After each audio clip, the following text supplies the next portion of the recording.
Vande Bharat express में BJP विधायक राजीव सिंह परीक्षा की सरेआम गुंडागर्दी का एक वीडियो सामने आया है, जिसमें विधायक के गुंडों ने यूपी के झांसी स्टेशन पर एक यात्री को सिर्फ इसलिए बेरहमी से पीट दिया क्योंकि उसने अपनी सीट विधायक के साथ बदलने से मना कर दिया था।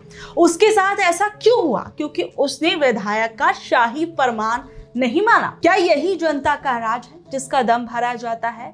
ये कोई मामूली कहासुनी नहीं, ये सत्ता के मद में चूर एक नेता का घिनौना चेहरा है।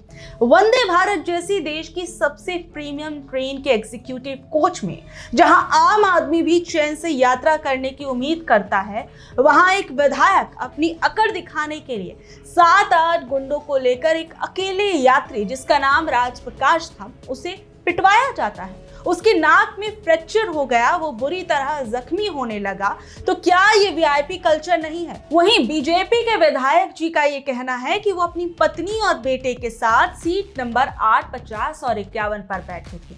उनका आरोप है कि सीट नंबर 49 और 52 पर बैठे यात्री, जिनमें राजप्रकाश भी शामिल थे, वो आपत्तिजनक स्थिति में पैर फैलाकर बैठे थे और भोजन कर रहे थे।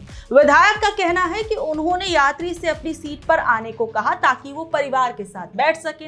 इस पर यात्री कथित तौर पर बहस करने लगा और गलत भाषा का इस्तेमाल करने लगा। और अगर वाकई में विधायक जी की इन बातों में सच्चाई थी तो फिर भी इस मामले को पुलिस तक ले जाना चाहिए था। ऐसे में किसी यात्रा कर रहे व्यक्ति को बेरहमी से पिटवाना कहां से कहां तक जायज नजर आता है। अगर व्यक्ति ने कुछ भी गलत किया था तो उसकी जांच होनी चाहिए थी। ये बेहद शर्मनाक बात तो है ही। ये सब कुछ पूरे कोच के यात्रियों के सामने दिन दहाड़े हो रहा था। और तो और पुलिस पर भी आरोप लगा कि उन्होंने विधायक के लोगों का साथ दिया। तो सवाल उठता है कि क्या खाकी वर्दी अब कानून की नहीं, नेताओं की गुलाम बन गई है?